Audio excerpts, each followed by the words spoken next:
It was a typical food that they had to make because they only had certain resources available. They may have had some fruit, they may have had flour and other makings for a cake, but they did not have the opportunity to cook like they would in their normal households, whether it was in the city or back in London, wherever it was they happened to come from. So they made a cake or a dish called a cobbler. Now, everybody here has heard of some sort of cobbler before, right? Mm-hmm. Apple cobbler is one of the most common ones. Maybe apple brown Betty, apple crisp, maybe even a dump cake. Who here's heard of a dump cake? Okay, good. A few people have heard of a dump cake. So we're all very familiar with fruit being in our cobblers. Well, actually, that didn't really happen until a couple hundred years ago, that cobbler really became a dessert dish. Prior to that, there had been dessert ones, yeah, but it had also included anything that had a meat in it too, where you had some sort of meat, maybe perhaps a thick stew, covered by some sort of dough. I prefer the fruit ones myself. Now, there is some discussion as to whether or not the cobbler came first or the pie came first, that whole chicken or the egg thing, which one superseded which. And it's really up in the air. There's references to both going all the way back to 2nd century BC. But regardless of which one came first, I want to thank both of the people who invented it for making it. So what I'm going to do today is show you how easy it is to make a cobbler. This is something we do on campouts all the time for Boy Scouts, and it's so simple, it's amazing. What you normally start off with is a couple cans of pie filling. You can actually use plain fruit. You could go get cans of peaches and just simply use that. I usually prefer to use pie filling because it's sort of an all-in-one. And this happens to be cinnamon spice apple. Yes. Oh, I missed a step already. Oh no. Oh no. I'm so eager to eat this that I got ahead of myself. Actually, and don't worry about this, because this will all clean up in the end. But now, who here is cooked with a Dutch oven? I mean, a metal cast iron Dutch oven. A couple hands, excellent. So a lot of people will line theirs with aluminum foil. I got to tell you though, parchment paper. Parchment paper is the way to go. It's much better than aluminum foil because there's nothing worse than cooking something in a Dutch oven that's lined with aluminum foil, and you go to scoop it out and you get a big scoop of aluminum with it, and that just does not taste very good. Probably not very healthy either. Parchment paper really doesn't tear. That's one thing that makes it really great.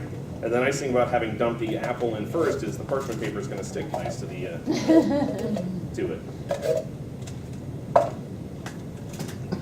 And if you've ever made pies, if you make them from scratch, you're going to need some more ingredients. You may need sugar and things like that. That's the great thing about using pie filling is everything's right there. But like I said, if you want to go a little bit healthier, you could simply use canned fruit.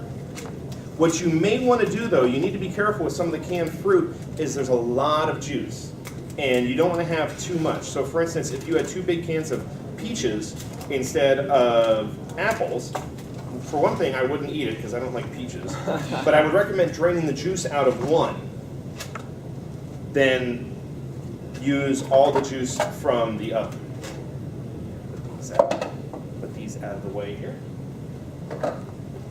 Now, the next part is really complicated. Okay, so you take your cake mix.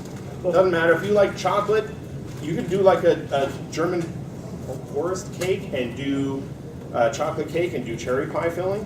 Let's take this right out of the box, it'll be easier. This is the really complicated part. You got to make sure you actually dump it into the dish and not on the floor, because otherwise you get quite the mess. Did you see that?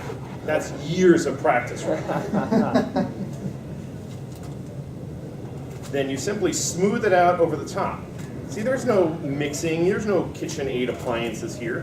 When the settlers settled this great country, the colonists settled this great country, they didn't have anything fancy like that. One ingredient missing. One of the best ingredients of all time, butter.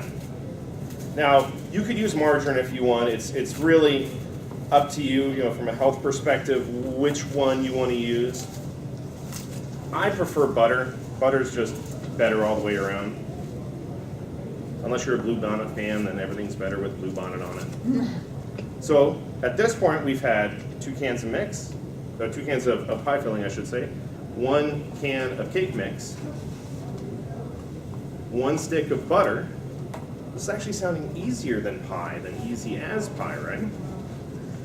And I find it's important to cut the butter up into about 6 or 8 pieces.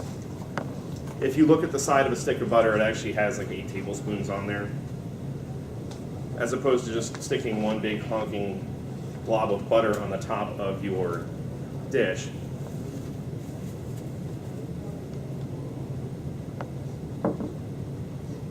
Looks yummy, doesn't it? It does. Absolutely good. Well, at this point, you simply put it in the oven, or you're going to cook it with coals. So it's going to be about 30 to 45 minutes at 350 degrees. If you're using coals, a good rule of thumb, 1 charcoal briquette is 15 degrees of heat for about 30 minutes. So if you need to go longer, you need to start up some extra coals. So at this point, you would simply just stick it in the oven. Wait 45 minutes, ding! And you got to realize it's probably hot. Okay, there we go. I was worried. And through the magic of modern technology, Get a towel. I must have burned it. It's all black now, right? And it comes out, this is just a prop actually, it's cooled down. Then it comes out simply looking like this. Wow.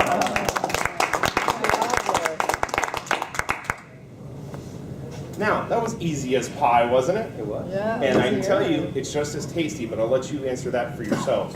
Feel free to have some. All right. Mr. Toastmaster.